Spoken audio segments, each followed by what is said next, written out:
បងប្អូនខ្មែរយើងសូមជួយ share វីដេអូនេះជាបន្តហើយសូមជួយប្រាប់ទៅពិភពលោកទៅអន្តរជាតិទៅបរទេសផង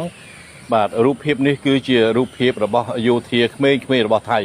ដែលយកឯកសណ្ឋានយោធាខ្មែរយើងយកទៅស្លៀកពាក់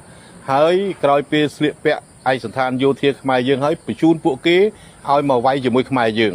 បើសិនជាយោធានេះស្លាប់បើសិនជាយោធានេះស្លាប់គឺសពនឹងគេទុកចោលនៅនឹងបាទគេទុកចោលនៅនឹងគេអត់យកមកធ្វើបុណ្យទេហើយគេថតជារូបភាពគេចោទថា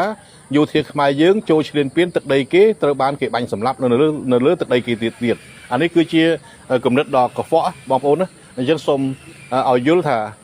មិនមែនជារឿងធម្មតានេះគេហៅថាជាលក្ខណៈសង្គ្រាមចិត្តសាស្ត្របាទសង្គ្រាមព័ត៌មានវិទ្យា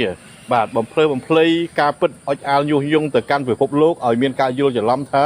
ខ្មែរយើងនឹងគឺបានឈ្លានពានគេណែមើលឯកសណ្ឋានណាឯកសណ្ឋានទាហានកម្ពុជាស្លាប់នៅលើទឹកដីរបស់គេអញ្ចឹងទៅតែតាមពិតសុទ្ធតែកូនចៅខ្មែរសរិននេះបាទដូចជាករណីម្សិលមិញបងប្អូនឃើញអាបាតឃ្លាំងបាទអាបាតឃ្លាំងវាអុចធូបបាយបន់អីនៅប្រាសាទ